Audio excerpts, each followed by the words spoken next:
Today, we're going to be talking about Illuminaughtii. Specifically, we're going to be talking about the video that Oz Media released labeled Dear Illuminaughtii, which has now been labeled Dear Illuminaughtii Part 1. Now, if you're not up to date on the Illuminaughtii situation, it's been going on for some time now, and I've covered a lot of videos on it. So if you want to check those out to become acquainted to the Illuminaughtii situation, please go watch those videos. But today's video is going to be focused on the Dear Illuminaughtii video that Oz Media uploaded, as well as some things from his live streams. Now, I won't be going over everything in this video. It's over an hour long. I did watch the whole thing, as well as did a live stream on it, talking about it, discussing it with my viewers. But we're going to be talking about some of the things that stood out to me. And I think that what Oz is doing here is a really good thing. He's shedding some light on the facts of the situation. There seems to be a lot of things that Blair has changed for her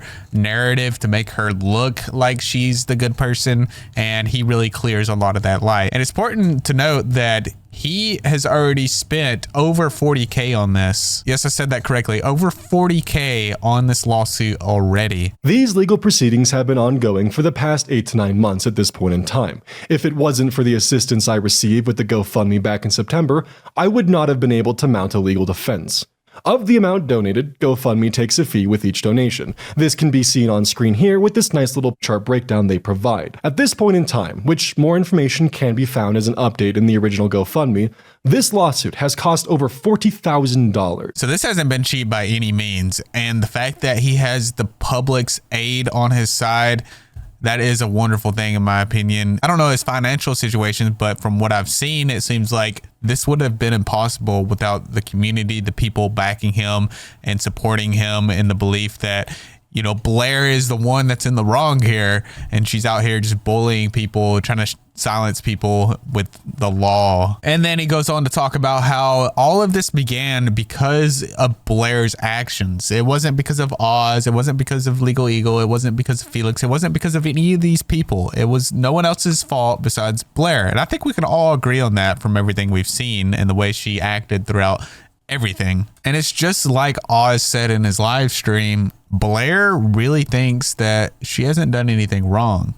That's the only way to really look at this. How else could she justify continuing to do everything that she's doing and not accept the settlement that Oz was offering? But what'll happen if you win the suit? Do you predict her? Honestly, I don't know what her reaction will be because as I kind of discussed this earlier, Blair is genuinely under the opinion that she has done nothing wrong and all she has to do is just shut me down, and then YouTube will like welcome her back with open arms. Which, if Blair truly believes that, she is delusional beyond help, because that just wouldn't be the case because of all of the ways she has treated people throughout this whole thing. She's been abusing her power, bullying people, trying to silence people. Who's going to want to watch somebody like that, especially when all this information is out there? She's exposed. The last time she's even posted a video was 4 months ago. So this tells me that she has either A, already started a new YouTube channel, or she's quit altogether and just started investments elsewhere. Or who knows, maybe she's working at your local Walmart or McDonald's. And I just find it ironic that she posted a YouTube video labeled Illuminaughtii Exposed when she was trying to prove her innocence throughout this video, when really it was just exposing her more. The irony in that is funny to me. By posting that video, it caused a lot of things that I'm sure that Blair didn't even know was going to happen, which blows my mind considering the amount of screenshots and DMs she was saving to try to expose people later on. Like, she knew she was going to get canceled in the first place. That's sarcasm, by the way. Now, throughout the video, Oz mentions that he wanted to have a settlement between him and Blair to kind of just get this all over with already, because he has some really personal things going on in his life, which we'll talk about towards the end of this video. But that is why now he has labeled this video part 1, where originally it didn't show that part 1, because he wasn't going to post this next video if Blair would accept his settlement, which, spoiler alert, she didn't accept it. But this next video is supposed to have a lot more evidence of things that Blair did and said that goes against everything that she has been saying. Because if you didn't know by now, Blair is a hypocrite. Blair asked Felix to find Mark Drek saying the R slur in Sad Milk's raw audio. 120. Defendant Felix then asserts that Blair, though she publicly disapproves of the R slur, uses it in private. 121. This statement carries a defamatory meaning because it implies that Blair is both a hypocrite and a bigot. Her words, not mine. 122. Defendant Felix published this statement with negligent disregard for its truthfulness because he concedes that he has no proof to substantiate his claim. In 2020, Blair had revealed to me that she had used a service to scrub her Twitter of all and any inappropriate or cancelable language that she may have tweeted. Evidence of this can actually be found by the fact that there's a massive removal of tweets on a single day shown by her Social Blade. I had to purchase a Social Blade premium subscription to get this data down to the day as shown. However, as I've come to learn, that service that Blair used to mass delete tweets doesn't scan media or screenshots. So Blair must have been pretty confident in thinking that there was no evidence of her ever saying the R word for one reason and one reason only, and that's because she erased all proof of it ever existing anywhere. But she was, I'm guessing, unaware of the fact that it did not remove screenshots or pictures that was done or sent on Twitter. So could you guess what happened next? Well, evidence surfaced that showed Blair using the R word. Dun, dun, dun, dun, dun. Blair famously went after Click for using the R word 14 years ago. Blair at one point has stated that the word has never been in her vocabulary and that even with 10 years of time, it's inexcusable that he would use this word, despite this being his second language and being the early 2010s, and America's cultural exports use this word frequently. Family Guy, South Park, Black Eyed Peas. Blair can be seen in this tweet using the exact word in question that she condemns and damns others for using. Only 3 years prior to her stating, that word was never in my vocabulary. According to Blair, even 10 years is inexcusable. That's crazy. So there he gives a pretty good example of what Blair does. She just loves to change the narrative in her favor and doesn't care about the things she's done in the past. She'll lie about it. She'll try to hide it. As long as she's making herself look good and she's changing the narrative to where she's going to win this court case or whatever, she's going to say it. Because remember, Blair is cutthroat. That's how she sees herself, and she sees herself as like she has to climb to the top no matter what. It was never my goal to make any of this about relationship drama. However, despite the actual timeline of events which have occurred, Blair is trying to paint her entire downfall on YouTube as being nothing more than my actions towards her as a jealous ex.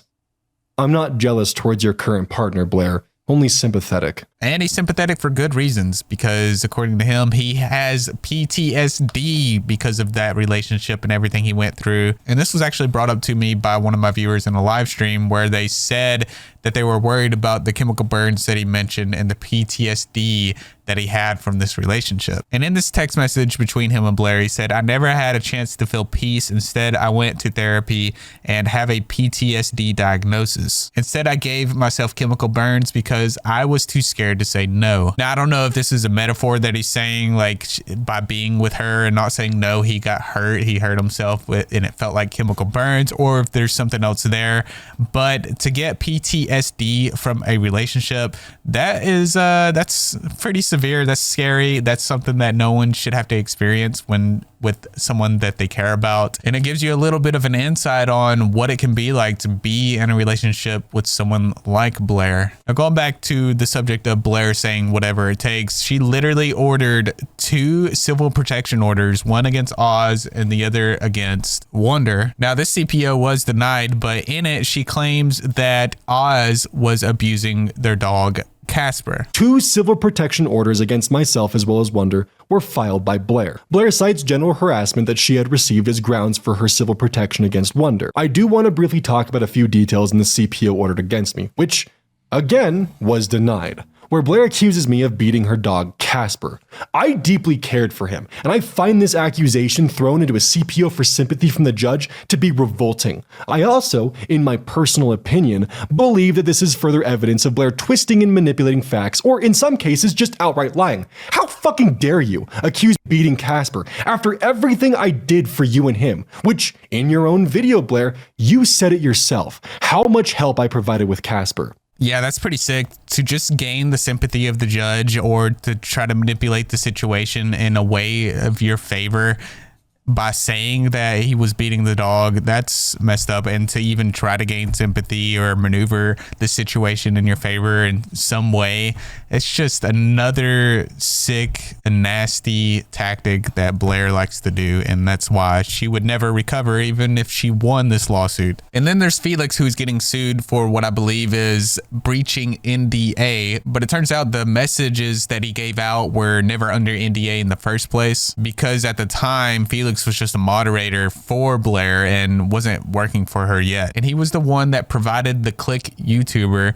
with the screenshot of iilluminaughtii looking for proof that the Click said the R word, saying that she would pay him $200 if she could find him saying it. The screenshot in question happened November 10th, 2020. Nearly 7 months before Felix's employment under Pyramid Entertainment.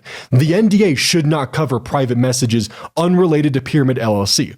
It appears to me that Blair is attempting to claim that every conversation she has ever had with an employee throughout all of time, even matters unrelated to Pyramid Entertainment, are under NDA.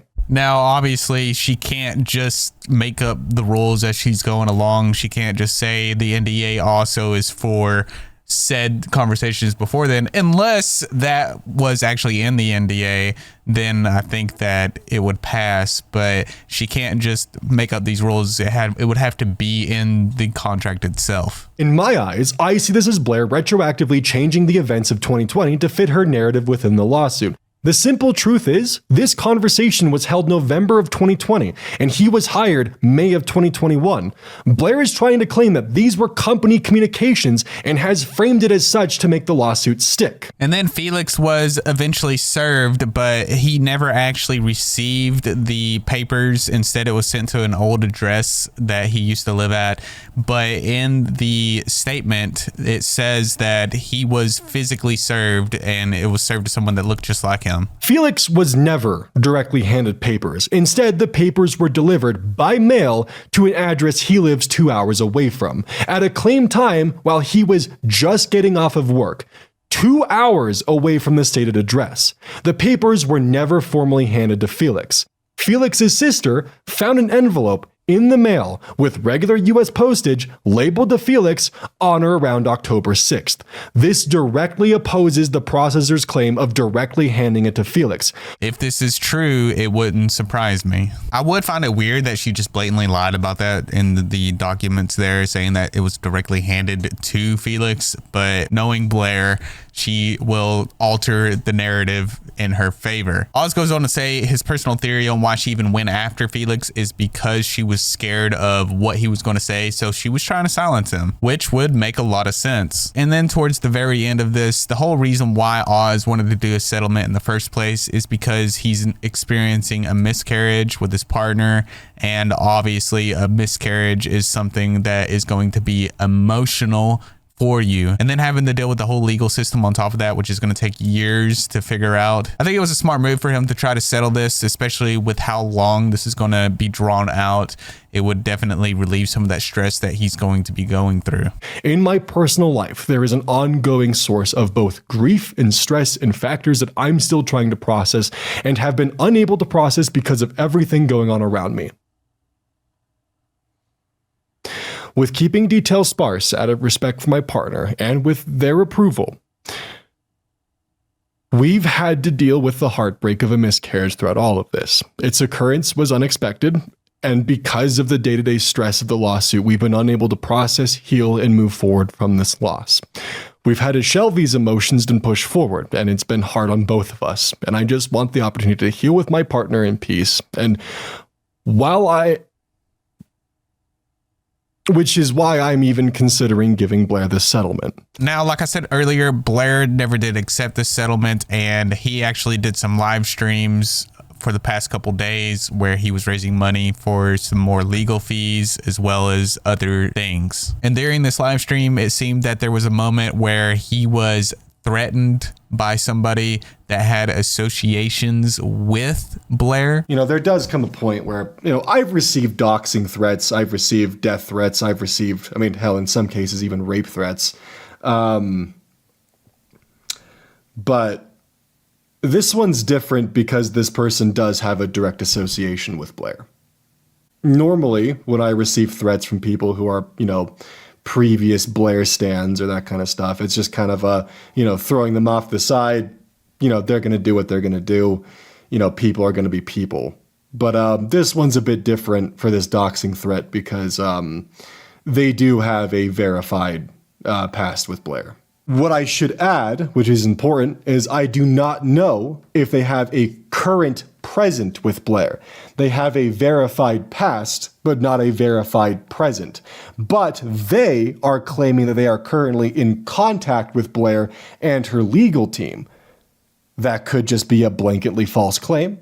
But if that is the case and they're threatening to dox me, my lawyer will be very aware of this very quickly. I don't have a 100% guarantee that this person is associated with Blair.